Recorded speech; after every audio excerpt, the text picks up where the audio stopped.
राजधानी दिल्ली के न्यू अशोकनगर इलाके में गर्भवती महिला ने फांसी लगाकर आत्महत्या कर ली। परिजनों का आरोप है ससुराल वाले महिला को दहेज के लिए लगातार प्रताड़ित कर रहे थे। दहेज न मिलने पर ही ससुराल वालों ने हत्या कर फांसी पर लटकाया है। फिलहाल पुलिस ने मामला दर्ज कर लिया है और तफ्तीश में जुट गई है। परिवार के मुताबिक मृतक महिला सोनी शर्मा 29 वर्ष की शादी 8 साल पहले हुई थी। तभी से उसका पति राजेश उसे लगातार दहेज के लिए प्रताड़ित कर रहा था। शादी के बाद सोनी शर्मा को 2 बेटी हुई, जिससे उसका पति और ससुराल वाले खुश नहीं थे। वह तीसरी बार भी गर्भवती हुई और उसके पेट में 3 महीने का बच्चा था। ससुराल वालों ने जबरन उसका अल्ट्रासाउंड कराया। इससे उन्हें पता चला सोनी की तीसरी बार भी बेटी होने वाली है। ससुराल पक्ष बेटा चाहता था। इसकी वजह से पति और ससुराल वाले उसको लगातार प्रताड़ित कर रहे थे।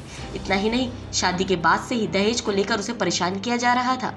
परिजनों ने बताया, आज सुबह लगभग 6:30 बजे के आसपास सोनी के पति का कॉल आया कि वह दरवाजा नहीं खोल रही है। जिसके बाद उसका भाई न्यू अशोकनगर उसके घर पहुंचा, जहां उसने देखा सोनी फंदे पर लटकी हुई है और उसके पैर जमीन पर हैं, जिससे परिवार का आरोप है सोनी ने आत्महत्या नहीं की। ससुराल वालों ने उसकी हत्या कर उसको फंदे से लटकाया है।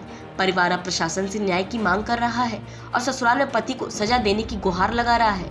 फिलहाल पुलिस ने मामला दर्ज कर लिया है और पूरे मामले की तफ्तीश में जुट गई है कि आखिर सोनी ने आत्महत्या की है या फिर उसकी हत्या की गई है। फांसी लगा ली? ये मुझे सुबह लड़के ने बताया था, लड़का गया था मेरा वहाँ पे। अच्छा, किसने सूचित किया था? उसने लड़के के उसने हस्बैंड ने उसने फ़ोन किया था लड़के ने कि आ जाओ, मम्मी को लेके आ जाओ इसके पास। ये गेट नहीं, मैं लड़के का फादर हूँ। अच्छा, तो ये कितने साल हो चुके थे? 8 साल हो गए शादी को। तो इससे पहले भी कभी प्रताड़ित किया था उन्होंने? हाँ, पहले कई दफ़े किया है। फिर उसमें फैसले हो जाकर बात हो जाती थी तो उसमें फिर ठीक हो जाते थे। अब कुछ प्रेग्नेंट थी वो? अब यहाँ 2-3 महीने से प्रेग्नेंट थी। कल इन्होंने रिपोर्ट करवाई थी। अब उसमें पता नहीं रिपोर्ट में क्या आया क्या नहीं। तो जब से ज़्यादा ही परेशान थी लड़की। जी, सुबह मेरे पास फ़ोन आया इनके पति का, मेरी बहन के पति का। वो कहते हैं मम्मी को लेकर घर आ जाओ। तो मैं मम्मी को तो लेकर नहीं गया, मैं खुद ही घर गया। मैंने देखा गेट बंद था। वो कह रहे सोनी गेट नहीं खोल रही, उठ नहीं रही। मैंने गेट खोला, मैंने देखा वो फांसी पर टंगी हुई है और उसके पैर ज़मीन से टच हैं। ऐसा लग नहीं रहा था कि उसने खुद ही फांसी खाई है। उसके पैर ज़मीन पर टच थे दोनों। ठीक है, उसके बाद क्या हुआ, मैंने 100 नंबर पे कंप्लेंट करी। देन पुलिस वाले आए, टीम आई, पूरी क्राइम टीम आई। देन वो फिर यहाँ पे अब शवगृह पे लेके आए हैं। शादी से पहले, शादी के बाद में ये था, जैसे हम कुछ भी सामान लेके जाते थे, जैसे होली का हो गया, दिवाली का हो गया, तो ये कहते थे कि ये लेके आइए तेरे घर वाले। एक बार हमारे सामने ये सारी चीज़ें हुई थी। हमने इसकी वीडियो भी बनाई हुई है कि उसकी सास ने ऐसे ये बोला था कि ये लेके आइए तेरे घर वाले, जा इन्हें ले जा वापस और अपनी बहन को भी ले जा यहाँ से, मुझे नहीं चाहिए ये सब। ये बातें हुई थी। उसके बाद फिर जो मैटर था वो पंचायत ने सॉल्व कर लिया था हमारे गांव के ही आपस में। उसके बाद फिर आज सुबह मेरे पास फ़ोन आया तो ये सारी घटना हुई है। कहाँ पे रहते थे आप लोग? न्यू अशोकनगर D 261 शिव मंदिर गली। कितना टाइम हो गया था उनकी शादी को? शादी को हो गए थे जी 2014 में शादी हुई थी। दी 2 बच्चे थे, 2 लड़की थी। ठीक है, और ज़्यादातर तो ये इसलिए करती थी कि तेरे लड़का नहीं हो रहा।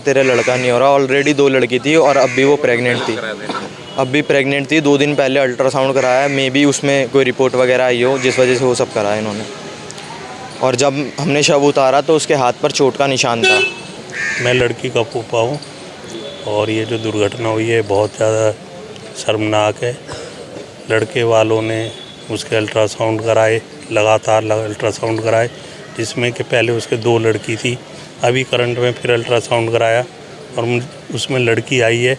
उसे टॉर्चर किया जा रहा था और पहले भी उसको मारपीट के घर भेजा जाता था।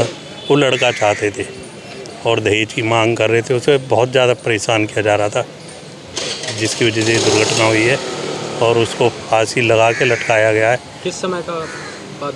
ये रात में दुर्घटना हुई है। हमें सुबह बताया गया कि आपकी लड़की दरवाज़ा नहीं खोल रही है, पर ऐसा जाके देखा तो उसके पैर ज़मीन में टिके हुए थे। तो मुझे तो लगता है सास ने और लड़के वालों ने उसको फांसी पे मार के लटकाने का मतलब प्रयास किया है, इसे आत्महत्या घोषित करने की कोशिश। पुलिस को सूचना दी गई? हाँ, FIR हो गया, पुलिस आई है, अब इन्वेस्टिगेशन हो रहा है।